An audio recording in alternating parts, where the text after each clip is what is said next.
Sophomore sharpshooter Paul McNeil has officially entered his name into the transfer portal. The fan favorite the folks are the most worried about. Will he stay or will he go?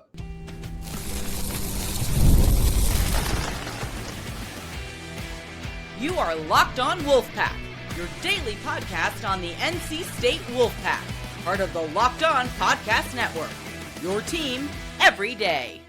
What's up, Wolfpack Nation? It's time to get locked in with Locked On. As always, I am Grayson Boone, joined by former Wolfpack defensive tackle Kenton Gibbs. Happy Wednesday to all. We are jumping right back into it with more transfer portal talk. Obviously, the news that came out officially this morning, sophomore guard Paul McNeil has officially entered his name into the transfer portal. And I want to start by saying this, Kenton. I expected this to happen. Not from a standpoint of this means he's immediately gone, we can kiss him goodbye, woe is me, the program's in shambles. If you're trying to understand the viewpoint of Paul McNeil, you were here for Keats, that went poorly. Keats is gone, Will Wade comes in. You were here for Wade, that of course ended poorly. Wade is gone, and now Gainey is in.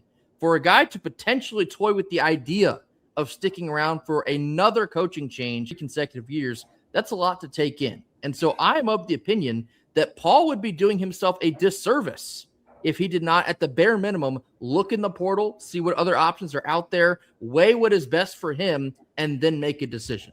I understand from the NC State fan perspective of, well, this has got to be our guy. We got to do whatever it takes to keep him here. This is the most important piece in terms of retention. If Gainey's an NC State guy, he needs to make this happen. I get that from an emotional standpoint, but there's also a monetary standpoint, because one more thing I'll throw in here. I have seen the rumor that Will Wade is trying to court Paul McNeil down to Baton Rouge. I've seen some dollar figures flying around. I've seen upwards of $2.5 million.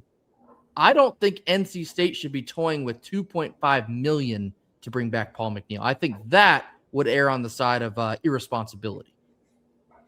Why do you say that? I just don't think that he is as complete of a player to demand that kind of money. So who is? A guy like Juke Harris would be. So you would give 2.5 for Juke Harris, but not Paul McNeil. And here's why I say that, and here's why this is important. When you think of the total production on the team next year, without any other pieces in place, do you think that a team where Paul McNeil is responsible for 20% or more of the production, do you think that can be a good team? Potentially. It would have to shake out. You have to see the other pieces first. Okay. I say all that because you just said potentially 1/5 of the production coming from this guy is that could potentially be a good team. I don't see the problem. Get what you got to get. Hey, listen, it takes what it takes to build a winning and championship team. At some point in time, like I said, I meant it when I said, Gainey, don't come back with $100 in your pocket. I meant that. Don't come back with nothing. In the words of 4Extra, get all of them. Don't go get one or two players that you want. Go get all of them. Go get everything that you want, that you can afford. Go get it. And if 2.5 is the number for Paul, I'm paying that 2.5. I'm paying it. It garners goodwill from the fans.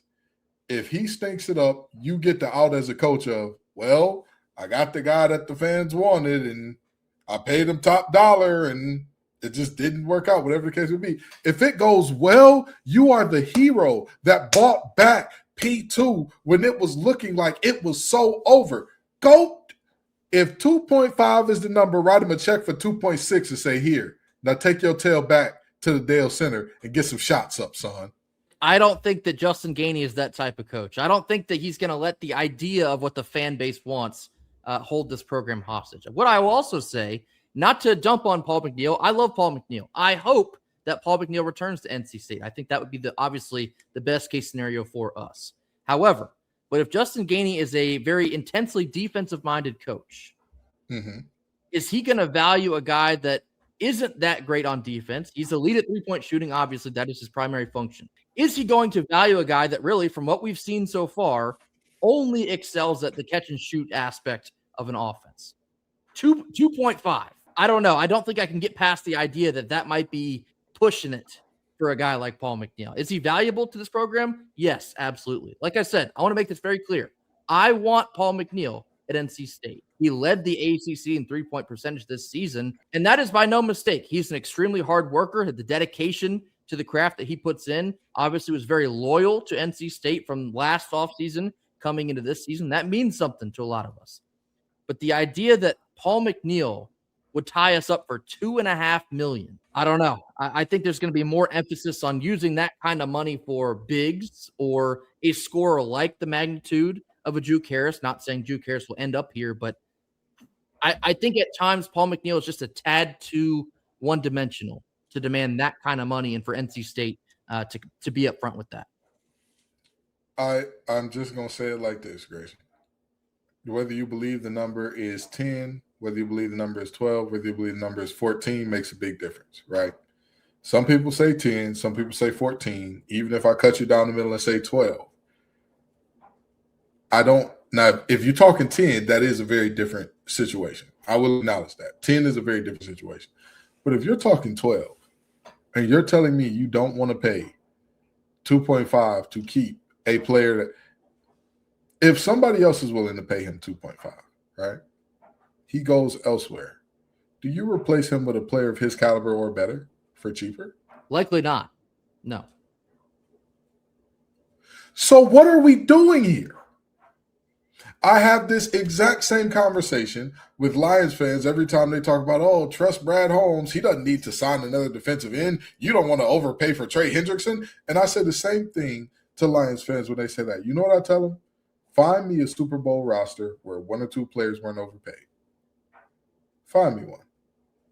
In college basketball, find me a championship roster where a guy who was just a piece that turned out to be pretty good and not the guy good wasn't getting paid millions of dollars.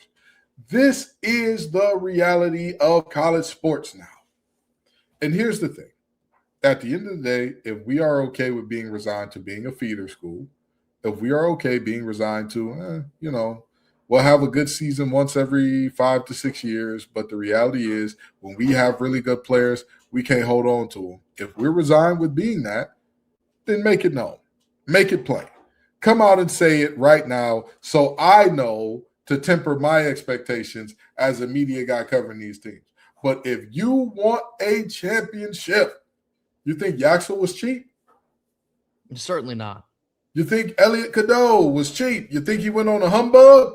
You think he was in the clearance bin? No. What are we doing here? Pay your guys. Pay your guy. At point blank period. Pay your damn guys. And again, I'm acknowledging if you're working with 10, 2.5 out of 10, that's a very different scenario. That's 1/4 of the team's total allotment. I get that. But if you think that we can make this happen and that we can get close, get to what you got to get to. But, letting them walk on the premise of, well, other teams are just going to offer more. Sure. But then what? Then what's the reality and what's the alternative? Oh, we build a more complete team. We build a really complete team.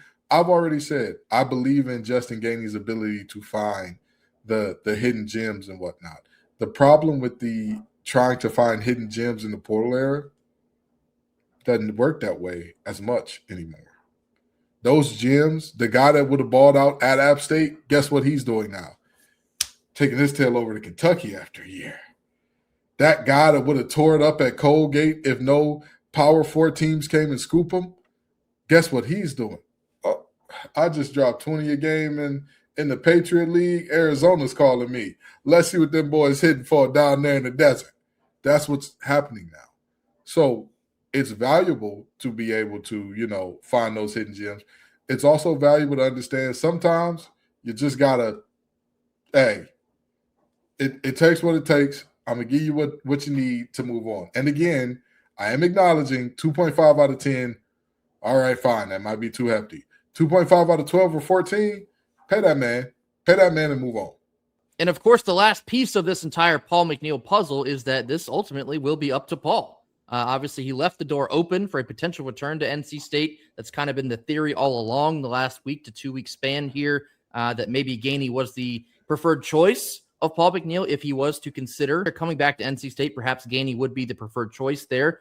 we will have to see how this plays out. I don't really expect this to be resolved quickly because he's also considering the NBA draft process. And as we've seen in years past, it tends to get kind of lengthy. I don't expect this to go all the way into late May like it did with Darian Williams last year. That would be far too long to have to wait around and see what happens on that front. But Paul McNeil is an expensive player. There really is no two ways about that. He has earned that right with the production that he gave us this past season. If NC State can be competitive, maybe, reassure him that this is home. North Carolina, the state of North Carolina is home. We'll have to see what kind of commitment that will mean to him. But obviously, yes, the elephant in the room is that Will Wade is trying to pull him to Baton Rouge. I'm sure many other schools, once they see that he is now in the portal, will try and throw their name in the hat as well. He's a valuable type of player. NC State is really going to have to weigh where they stand financially with the prospect of Paul McNeil. Like I said, I think this is him doing his due diligence, putting his name in the portal. I think anyone in Paul McNeil's shoes should be doing the same thing. At the bare minimum,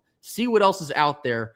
Make sure you're well informed before you make that final decision. But NC State is supposedly still an option for him. Paul McNeil is officially in the portal, and it goes without saying this will be a name to be watching here in the weeks to come. Coming up next here on Wednesday, there is additional men's basketball news. An assistant was named kind of unofficially, but still officially as of Wednesday morning. We'll tell you who it is and why it's significant after a quick word from our sponsors. I'm Clea Butler, host of Locked On Women's Basketball, and this is Mazda's Women's Basketball Snapshot, celebrating the work no highlight reel can ever capture. UCLA made history by winning its first NCAA Women's Basketball National Championship, dominating South Carolina 79-51. The Bruins controlled the game from start to finish with elite defense and balanced scoring, finishing the season 37-1. Star center Lauren Betts was named Most Outstanding Player, leading a team effort that capped a 31-game winning streak. Under head coach Corey Close, UCLA secured a landmark title that has been decades in the making. These moments are earned off the clock, those long before the lights ever come on. The sweat, the fakes, the doubt, the scrapes. I'm coming back for more every time. Mazda puts that same drive into every detail. Wins define the moment. Putting in the work, that defines you. There's more to a Mazda because there's more to you.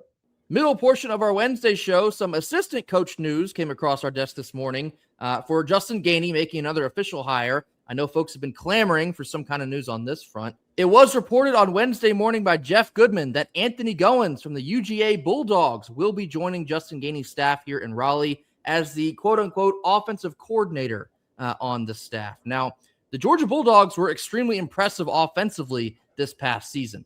They broke the school record for 100-point games. They had eight different times they reached over 100. They also finished top 5 nationally in scoring, 89.4 points a game. So that Bulldog team was filling it up. They were 12th in Ken Palm's offensive efficiency metric. So not only were they scoring, but they were scoring highly efficiently. And this is a run and gun type of offense that will be coming with Goins to NC State. And I think the interesting point here, Kenton, is that we know that Justin Gainey is going to be defensively minded. So to bring in a offensive coordinator that likes to run and gun, likes to put up a lot of three-point attempts, kind of similar to what we just saw this last year, what kind of balance might the Wolfpack be expecting this year in year one?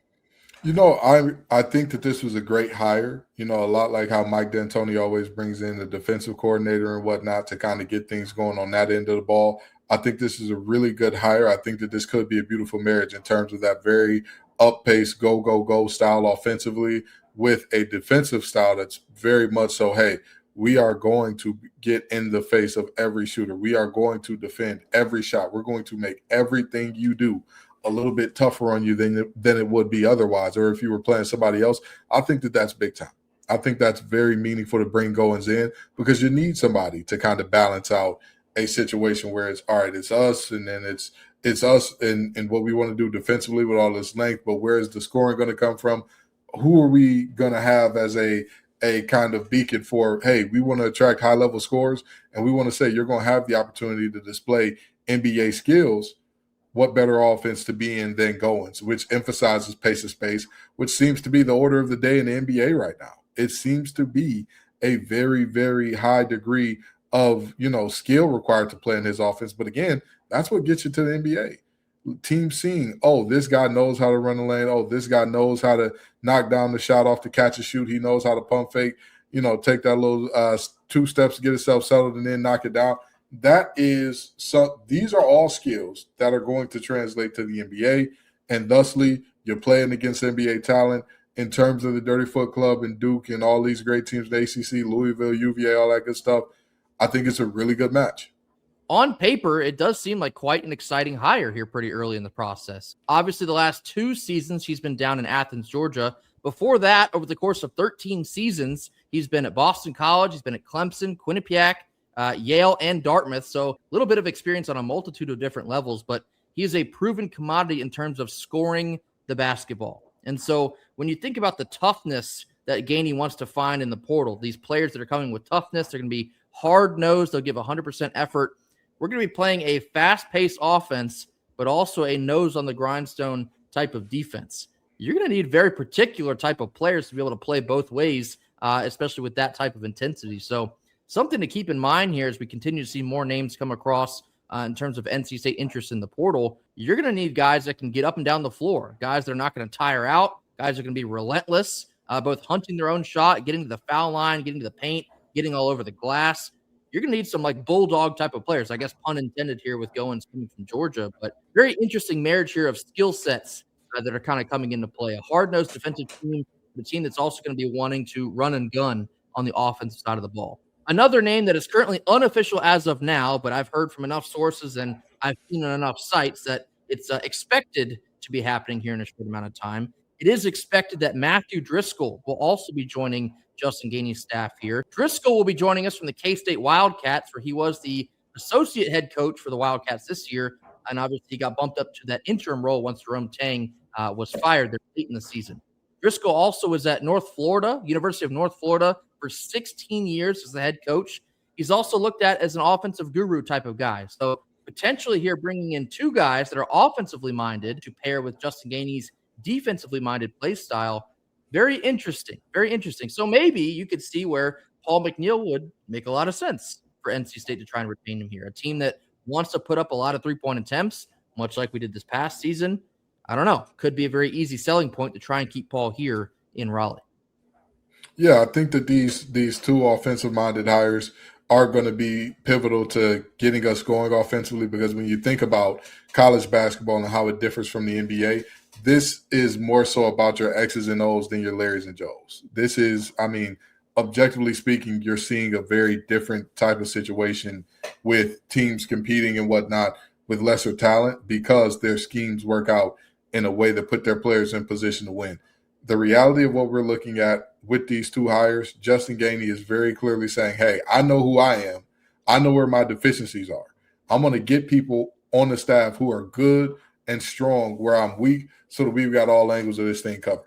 And like I said just yesterday, it seems like Gainey's taking this very slowly, and he's doing the right thing in doing so.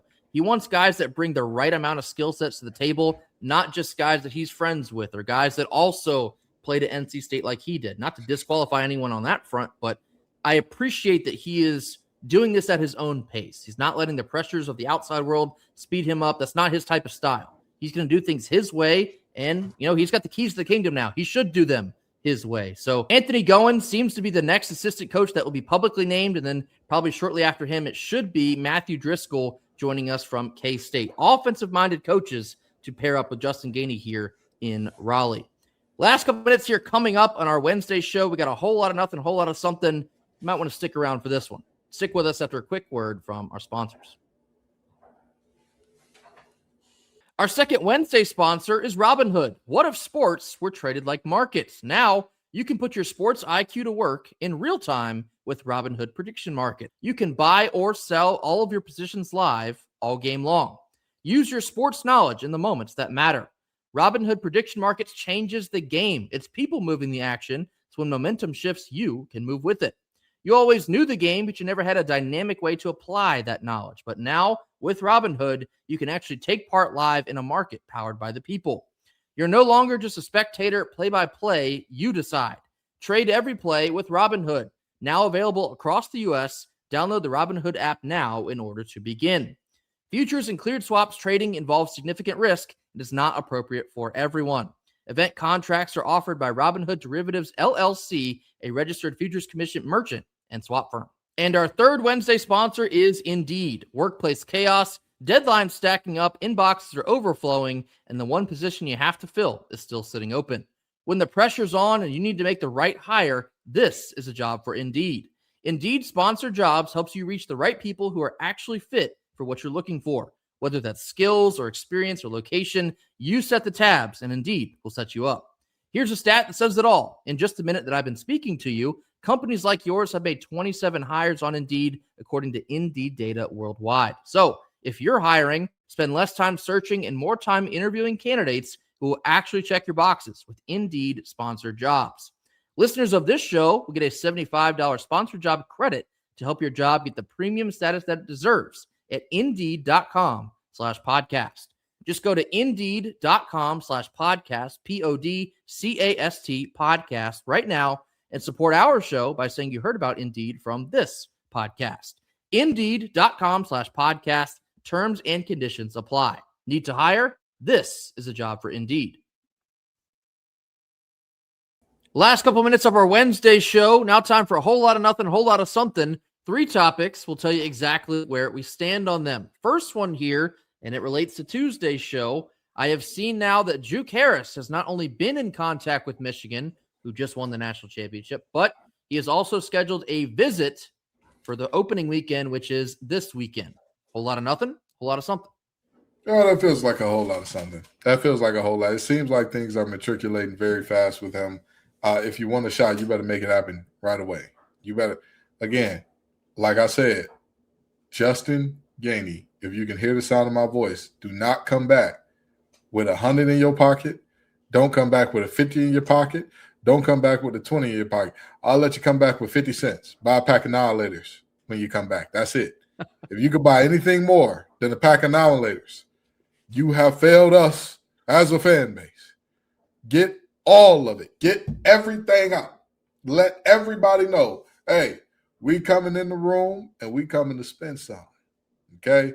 So Juke Harris, already being scheduled for a visit feels like a whole lot of something. I agree with you. I think this is a whole lot of something, and unfortunately, I think this one may get away from us relatively quickly. And I'm not here to doom and gloom about this, but like I said, Juke Harris being valued as highly as he is, a player of his caliber, he's going to have big-name suitors. And Michigan, of course, here, who just won the national championship nearly 48 hours ago, wasting no time to get their name first in line in the hat, if you will. And oftentimes in the world of recruiting, not just basketball, but football and baseball too, it's kind of considered that if you get the first visit or the first couple visits, your hit rate will substantially go up. And so to see Michigan here jumping out in front of us already doesn't exactly give me the warm fuzzies, if you will. So I don't know. My confidence rate that Juke Harris will end up in Raleigh, it's probably lower than it even was yesterday. So I do believe that is a whole lot of something. Second one here, Terrence Arsenault also entered his name into the transfer portal on Wednesday. Played sparingly, whether that was due to coming back from injury or off the court things, as Will Wade mentioned on a multitude of different times here. Terrence Arsenault will be leaving the Wolfpack after just 1 year. Whole lot of nothing, whole lot of something. Whole lot of nothing. I don't want to get too much into this because I don't want to disparage the young man for no reason. But I mean, what was the tangible impact? What was the tangible value? Like, I don't, if they had the WAR stat like they do for baseball, what do you think his would be?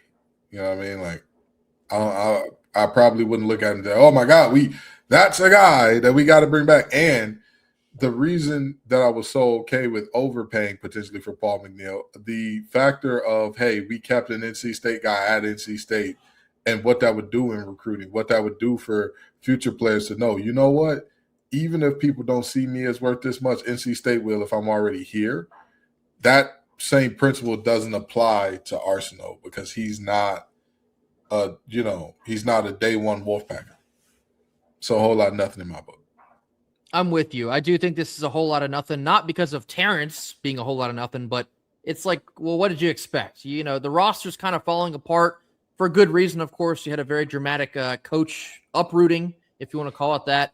It's not really expected to retain many pieces, if any pieces, at that point in time. So it's not exactly a surprise to see Arsenault put his name in the portal. And honestly, the way the season has kind of played out for him, I think a fresh start could honestly be the best situation anyway. So we wish TA the best. Certainly wish we could have gotten more from him because I think he is a very talented player, especially on the defensive side of the ball. But easy come, easy go. Terrence Arsenault will be in the portal as well. Last one here kind of connects to more or less exactly what we just talked about.